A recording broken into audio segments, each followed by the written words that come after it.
تیری آدھی دولت چلی جاتی اسے. لوگ پریشان ہو کے سن رہے ہیں.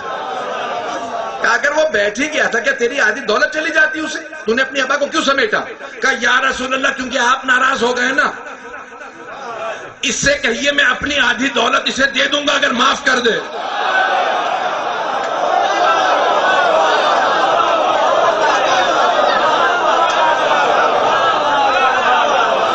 میں اپنی آنکھ کی خاطر اپنی آدھی دولت اسے دے دوں گا اگر یہ مجھے معاف کر دے. اب پیغمبر اچانک مسکرانے لگے, آنکھیں دوبارہ کھل اٹھے. میری تربیت کا کیسا اثر ہے, پتہ نہیں لوگ ہیں یا نہیں ہیں. اب آپ نے غریب صحابی سے کہا تمہیں اس کی آدھی دولت قبول ہے معاف کرنے کے لیے؟ کہا یا رسول اللہ بغیر دولت لیے میں نے اسے معاف کیا.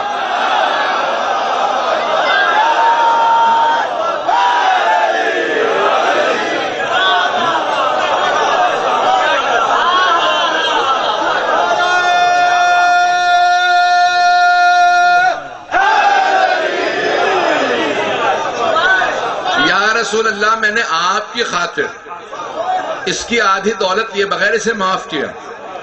اب پیغمبر نے مسکرا کے دوسرے صحابی کو دیکھا کہ اسے دولت نہیں چاہیے, یہ بغیر دولت کے معاف کر رہا. ایک مرتبہ رسول خدا نے کہا ذرا اسے سمجھا بھی دے, دولت کیوں نہیں چاہیے؟ کہا یا رسول اللہ دولت اس کی اس لیے مجھے نہیں چاہیے کہ میں ڈر رہا ہوں کہیں ایسا نہ ہو کہ اس کی دولت آنے کے بعد اس کی عادتیں بھی مجھ میں آ جائیں.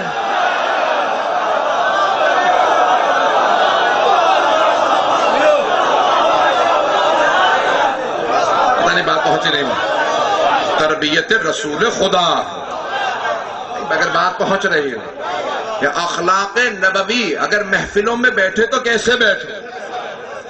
عزیزان گرامی کبھی بھی کسی سے دامن نہ چرائیں. اب حدیث رسول اسلام کو سنیے گا, فرماتے ہیں کہ کبھی بھی کسی کو حقیر نہ سمجھنا. تمہیں نہیں پتا اولیاء خدا لوگوں میں چھپے ہوتے ہیں.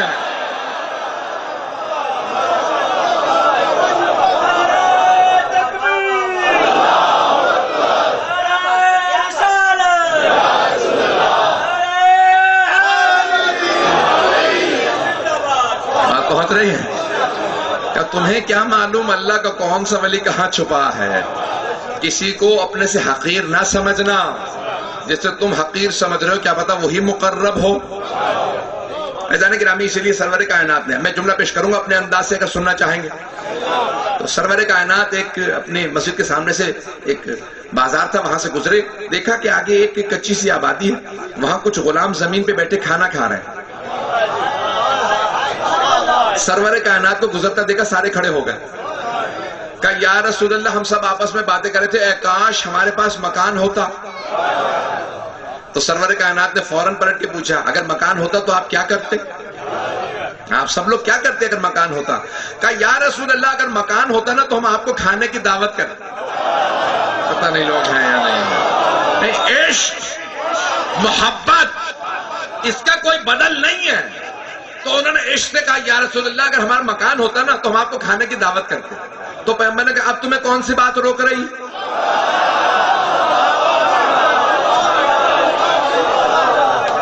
اب کون سی بات روک رہی ہے دعوت کرنے سے؟ کہا یا رسول اللہ مکان نہیں, ہم سڑک پہ رہتے ہیں. کہا یہیں پہ دعوت تو میں آ جاؤں گا.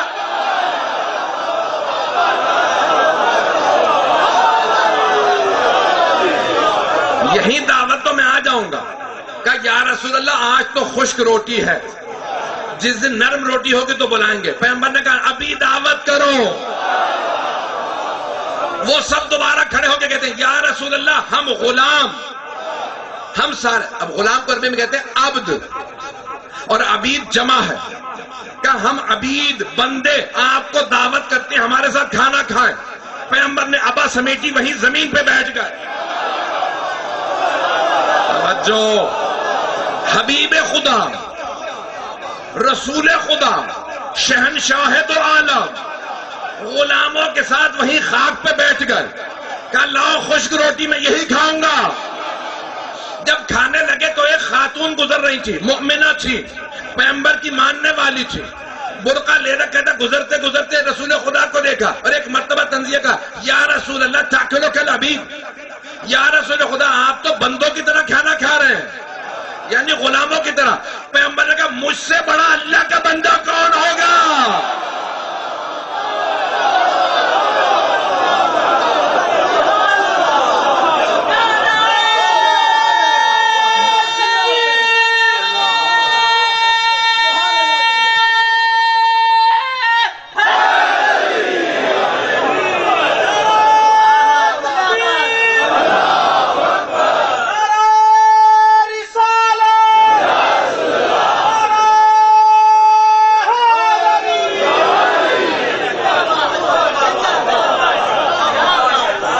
فرمائیے سب نے. تو آپ نے فرمایا مجھ سے بڑا اللہ کا بندہ کون ہوگا؟ خبردار کو یہ نہ کہے غلاموں کے ساتھ کیوں بیٹھ کے کھا رہے ہیں. عزیزان گرامی، یہ سرور کائنات کا اخلاق ہے. ہر ایک کی پرواہ کرنا، یہ اخلاق نبوی. سنیں گے تو میں آگے بڑھوں گا، پریشان تو نہیں ہو رہے ہیں. تو ایک جگہ سے سرور کائنات گزر رہے ہیں، دیکھا کہ ایک کنیز، پرانے زمانے میں کنیزوں کے لباس سے پتہ چل جاتا تھا کنیز ہے. کنیز یعنی زر خرید، خادمہ نہیں تھی، کنیز. کسی کی کنیز تھی، سڑک پہ کھڑی رو رہی. پیغمبر وہیں رک گئے. کیا بات ہے، کیوں رو رہی ہو؟ کہا یا رسول اللہ میں گھر کی کنیز ہوں، انہوں نے مجھے 2 درہم دیے تھے سامان لانے کے لیے، کچھ سودا لانے کے لیے. اجازت بازار سے یہ سامان لیا، وہ 2 درہم مجھ سے کھو گئے. اب میں رو یہ رہی ہوں کہ وہ کہیں گے تو نے چوری کر لی، وہ مانیں گے نہیں. پیغمبر نے کتنے پیسے تھے؟ کہا 2 درہم. پیغمبر نے نکالے، کہ یہ 2 درہم مجھ سے لے لے، سامان لے گھر چلی جا. پیغمبر کام سے جا رہے تھے، واپس آ پھر دیکھا وہیں بیٹھی رو رہی. کہا اب کیا بات ہے؟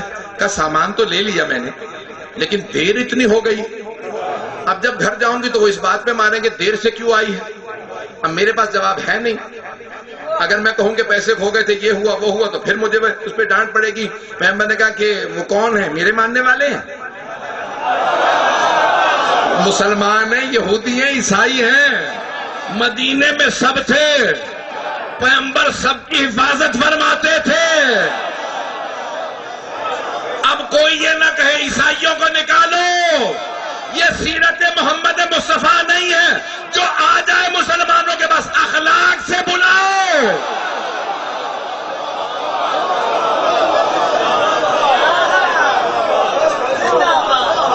اخلاق سے متاثر کرو. پتہ نہیں میں گھبرا دیا مجمع کو. اخلاق سے متاثر کرو.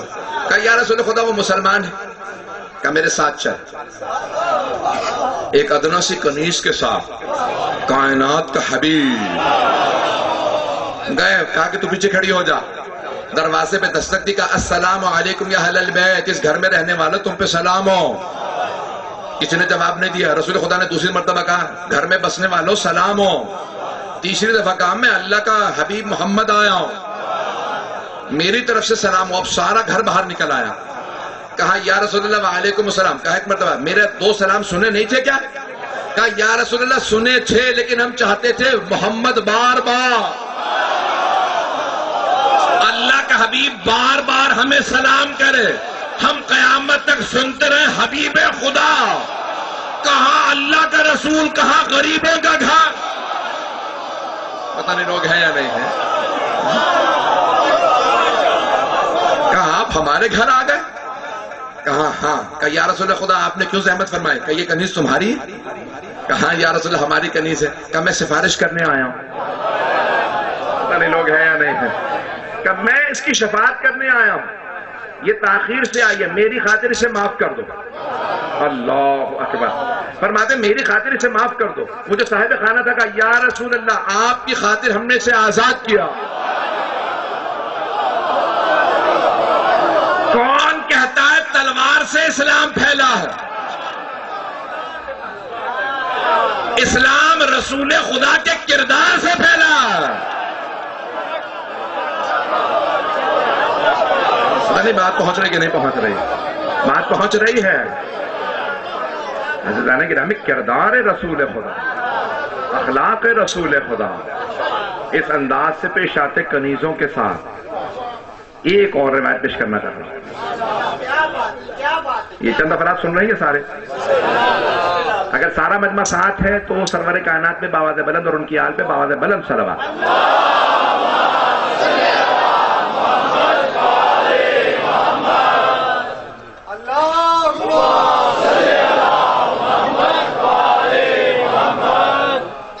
مصباح نبوی کیا پیش کر رہا عزیزان گرامی، یہ سرور کائنات کا کہ آپ مسجد میں بیٹھے ہوئے ہیں اور خطبہ ختم ہو چکا ہے، کچھ صحابہ پھر بھی بیٹھے ہیں، جس سے انسان کو عشق و محبت ہوتا ہے نا، چاہتا ہے دیکھتا رہوں۔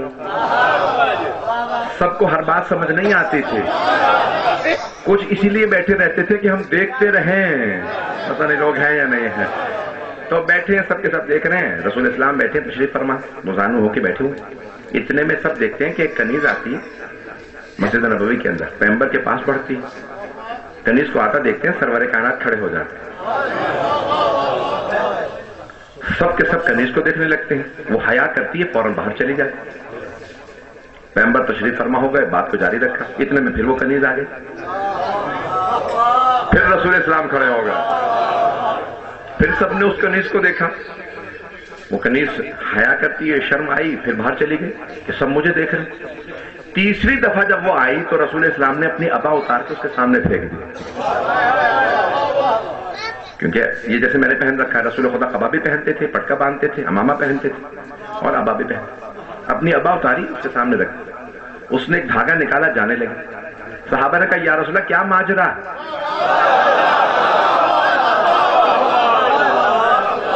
پیغمبر نے کہا کنیز سے پوچھو۔ اس کنیز نے کہا میں جس گھر میں رہتی ہوں نا، ان کا ایک بچہ ہے، بچہ بہت بیمار ہے، تو ان سب نے کہا ہمارا بچہ بچ نہیں رہا، بہت بیمار ہے، جا اگر ہو سکے تو رسول خدا کی عبا میں سے ایک دھاگا نکال لا۔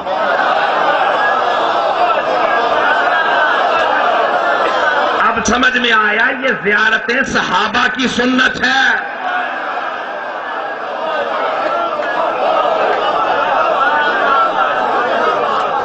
کہا بھئی میں اس گھر میں ہوں، انہوں نے کہا بھئی بچہ بیمار ہے، ذرا پیغمبر تو گھر پہ کہاں ہم لے کے آئیں گے، اتنے لوگ ہیں، پیغمبر مصروف ہیں، حالات خراب ہیں، تو ابا بھی نہیں، ابا سے ایک دھاگا نکالنا بچے کو باندھنے کے، پیغمبر کی ابا کا دھاگا ہے۔ تو اتنے میں کہا کہ میں جب آئی تو میں آگے بڑھی، کنیز تھی کہ میں دھاگا نکال لوں کس طرح سے عباس سے، پیغمبر کھڑے ہوئے، سب مجھے دیکھنے لگے، مجھے شرم آنے لگی، میں پیچھے ہٹ گئی، دوسری مرتبہ پھر پیغمبر کھڑے ہوئے، پھر مجھے میں نے دیکھا سب دیکھ رہے ہیں، تیسری دفعہ پیغمبر نے عبا اتار کے پھینکی، کہا یا رسول اللہ آپ نے عبا کیوں اتاری تھی؟ پتہ نہیں لوگ ہیں یا نہیں ہیں۔ مجھے ایک ایسا حاکم دنیا کا دکھائیے جو حکومت بنا چکا ہو اور اپنے معاشرے کی ایک ادنا سی کنیز کے لیے کھڑا ہو جائے۔ یہ اخلاق رسول خدا ہے۔ کہا یا رسول اللہ آپ کیوں کھڑے ہوئے تھے؟ کہا کہ یہ میں سب جانتا تھا، اب نہ کوئی کہے کہ پیغمبر کے پاس علم غیب نہیں۔ کہا میں جانتا تھا کنیز کیوں آئی ہے، میں نے عبا اتار کے اسی لیے رکھی کہ وہ دھاگا نکال لے۔ ارے جو ذاتی مسائل تک کو جانتے ہو اسے اللہ کا حبیب کہتے ہیں۔ نہیں پہنچا سکا۔ ساتویں امام سے کسی نے کہا، امام موسیٰ کاظم علیہ السلام سے، وقت ہے ابھی؟ عزیزان گرامی، ایک مرتبہ ساتویں امام سے کسی نے پیغام بھیجا، کہا کہ میرے لیے ذرا دعا کر دیجیے کہ میں بہت بیمار ہوں۔ تو امام نے جو آیا تھا نا اس سے کہا اس سے کہنا ہم تم سے غافل کب ہیں؟ پتہ نہیں لوگ ہیں، ہم تم سے غافل کب ہیں کہ پیغام بھجوا رہے دعا مانگے؟ بھئی محمد و آل محمد کا مقام کچھ اور ہے، رسول خدا امت سے غافل نہیں ہے۔ آپ فرماتے ہیں اگر کوئی مصیبت آ جائے نا تو اپنے گناہوں کو دیکھنا، میں نے تو کچھ نہیں کیا، یہ آیا۔ پتہ نہیں لوگ ہیں نہیں، میرا تو کچھ کرنے میں اس میں دخل نہیں ہے کہ یہ مختلف مسائل میں گھر گیا ہوں۔ عزیزان گرامی، یہاں تک کہ ایک صحابہ آ کے رسول خدا سے کہتے ہیں کہ یا رسول اللہ میں اتنا گنہگار ہوں، اتنا گنہگار ہوں کہ میں آپ کو بیان نہیں کر سکتا، لیکن یہ امید لے کے آؤں کہ اگر آپ دعا کر دیں گے تو گناہ معاف ہو جائیں گے۔ تو رسول خدا نے کہا کہ تیرے ماں باپ زندہ ہیں؟ یہ پوچھنا تعلیم ہے۔ کہ تیرے ماں باپ زندہ ہیں؟ کہا نہیں، ماں باپ کا انتقال ہو گیا۔ کہا جا ٹھیک ہے پھر میں ہی دعا کروں گا۔ نہیں پہنچا سکا۔ کہا پھر جا میں ہی تیرے لیے دعا کروں گا، جا چلا جا میں دعا کروں گا۔ وہ چلا گیا۔ اب صحابہ نے کہا یا رسول اللہ آپ نے کیوں پوچھا تھا کہ ماں باپ زندہ ہیں؟ کہا میں یہ سکھانا چاہ رہا تھا کہ اگر یہ ماں باپ کی خدمت کرے تو اللہ اس کے گناہوں کو معاف کر دے گا. کہا یا رسول اللہ اب اس کے ماں باپ نہیں ہیں. کہا اب دعاؤں ہی سے معاف ہوگا, استغفار سے معاف ہوگا. کہا لیکن اگر بہت گناہگار بھی ہونا اور ماں باپ کی خدمت کرتا رہے تو چاہے توبہ کرے نہ کرے, ماں باپ کی خدمت کے صلے میں اللہ معاف کرتا رہتا ہے. پتہ نہیں لوگ ہیں یا نہیں ہیں, پتہ نہیں لوگ ہیں یا نہیں ہیں. پریشان تو نہیں کر رہا ہوں. کہ ماں باپ کی خدمت کے صلے میں اللہ گناہوں کو معاف کرتا رہتا ہے. کہ میں اس سے کہہ دیتا اپنے ماں باپ کی خدمت کرتا رہے, میں بھی دعا کروں گا. کہ اب میری دعا ہی کا اثر ہوگا, اس کا اور کوئی اور سلسلہ نہیں ہے. دعاؤں ہی سے اس کے گناہ معاف ہوں گے. ماں باپ کی خدمت کرتا تو ویسے ہی بخشا جاتا. عزیزان گرامی, جناب سرور کائنات ماں باپ سے بھی محبت کے آداب سکھا گئے. اب کہا یا رسول اللہ ماں باپ سے جو ملے تو کیسے ملے؟ کہا ماں باپ کے ہاتھ چومو. باپ سے جب ملے تو باپ کا ہاتھ چومو, ماں کی پیشانی چومو. نہیں پہنچا سکا. باپ سے ادب سے جب ملے تو ہاتھ چومو, ماں کی پیشانی چومو. کہا اور اولاد سے متعلق؟ کہا اولاد کا رخسار چومو, گال پہ بوسا دو. اور یہ صرف کہا نہیں, کر کے دکھایا. بار بار امام حسن و حسین کو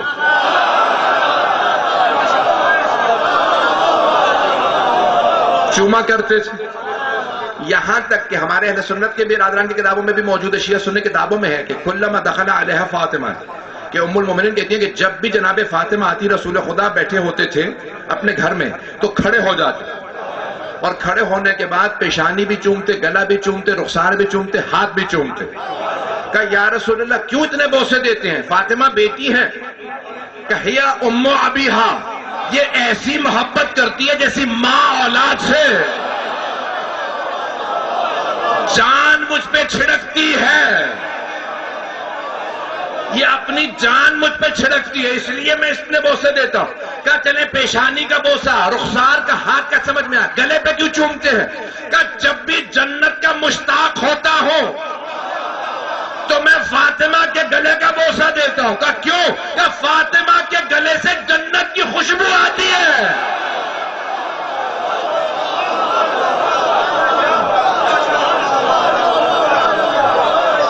فاطمہ کے گلے سے جنت کی خوشبو آتی ہے.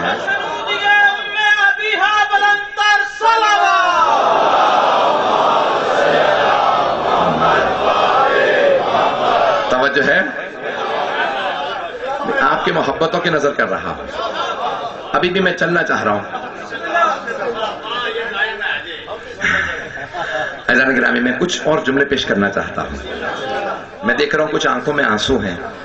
تو کچھ صحابہ نے سوال کیا یا رسول اللہ جب آپ امام حسین کو گود میں لیتے, امام حسن کو اور انداز سے چومتے, ان کے لبوں کو چومتے, دونوں کم سن تھے, ان کے گلے کو چومتے, کہ اسے زہر دیا جائے گا اس لیے لبوں کو چومتا ہوں, کہ اس کے گلے پہ خنجر چلے گا, گلے پہ خنجر چلے گا اس لیے چومتا ہوں. عزیزان گرامی, یہاں تک مرحوم شیخ جعفر شوشتری نے لکھا, اللہ شیخ جعفر شوشتری نے جملہ لکھا کہ رسول خدا بعض اوقات تنہائی میں جب جناب ام سلمہ بیٹھی ہوتی تھی نا تو فرماتی ہیں کہ پیشانی کا بھی بوسہ دیتے تھے امام حسین کی, لبوں کا بھی, گلے کا بھی, سینے کا, 4 مقامات کو بہت چومتے. تو وہ کہتے ہیں 4 مقامات کو کیوں چومتے تھے؟ تو جب پوچھتے نا, کہا کہ اس پیشانی پہ ایک پتھر نے لگنا, حسین کی, میرے حسین کی پیشانی پہ ایک لوگ پتھر ماریں گے. کہا یا رسول اللہ لبوں کو کیوں چومتے ہیں؟ کہا یہاں چھڑی نے چلنا, عبید اللہ ابن زیاد یہاں چھڑی مارے گا. کہا یا رسول اللہ گلا کیوں چومتے ہیں؟ تو پھر رونے لگتے. کہا اس پہ خنجر نے چلنا ہے. کہا سینہ کیوں چومتے ہیں؟ کہا یہاں گھوڑوں کی ٹاپوں نے آنا ہے, اس سینے پہ گھوڑوں کی ٹاپیں آئیں. سینے کو بہت چومتے. مل کر دیکھیے گا, ابھی اس سال ایک روایت آیت اللہ جوادی عاملی نے پڑھی ہے. فرماتے ہیں کہ جب سید الشہداء سجدے میں گئے نا تو شمر نے سر سے امامہ اتارا, پشت گردن پہ خنجر مارا. جب متعدد مرتبہ خنجر مارا نا تو مولا نے ایک مرتبہ ہو امام حسین نے شمر کو دیکھا, کہ شمر مت مار, میں تیرے نبی کا نواسا ہوں.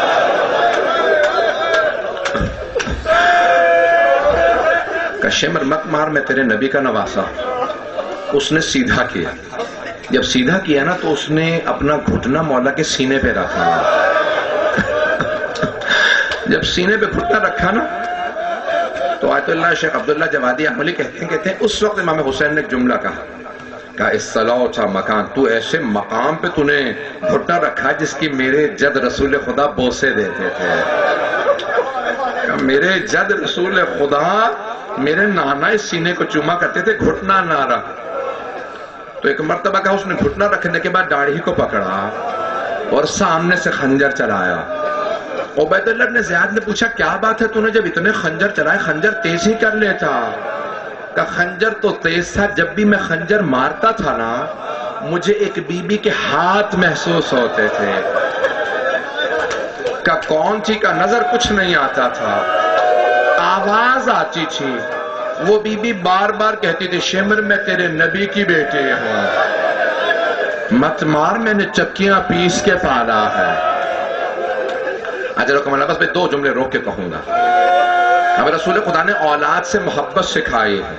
میری کیفیت اس وقت بدل چکی ہے، میں یہ مصائب سوچ کے نہیں آیا تھا کہ پڑھوں گا کہ جناب سرور کائنات کی سواری ہے نا، جسے آپ شیعہ حضرات کہتے ہیں زلجنہ، کہ اتنے تیر لگے تھے لگتا تھا پر نکلے ہوئے ہیں، تو اس لیے کہتے ہیں زلجنہ یعنی پر والا، لیکن رسول خدا کی سواری تھی، نام تھا المیمون۔ شیعہ سنی علماء نے لکھا سفید رنگ کا بہت خوبصورت رسول خدا کا گھوڑا تھا، تو کسی کو سواری نہیں دیتا تھا، صرف رسول خدا یا علی مرتضیٰ کو صحن میں، مسجد کے صحن میں بندھا تھا، تو کسی کو سواری نہیں دیتا۔ ایک مرتبہ جناب امام حسین نے، صحابہ کہتے ہیں اور ظاہراً یہ ترمذی میں موجود ہے، ترمذی شریف میں ہے کہ ایک مرتبہ صحابہ نے کہا کہ ہم نے دیکھا امام حسین 3 برس کے ہیں، کہتے ہیں نانا مجھے اس سوار کرا دے۔ کہا بیٹا یہ کسی کو سواری نہیں دے گا، نہیں نانا مجھے سوار کرا دیجیے۔ ارے جو رسالت سے ضد کرے اسے حسین کہتے ہیں۔ رسول خدا نے اٹھایا، بہت زور سے سینے سے لگایا، نانے نے نواسے کو چومنا شروع کیا، پھر ایک مرتبہ گود میں لے کے سوار کرایا، اپنی سواری پہ، اپنے گھوڑے پہ سوار کرایا۔ تو اب ترمذی شریف میں ہے کہ ایک مرتبہ رسول خدا نے دیکھا، پھر صحابہ سے کہا پیچھے ہٹو میں دیکھنا چاہتا ہوں میرا بیٹا کیسا لگتا ہے۔ کہ رسول خدا نے چند قدم پیچھے لیے، مسکرانے لگے، اتنا پیغمبر مسکرائے کہ آپ کے دندان مبارک نظر آنے لگے۔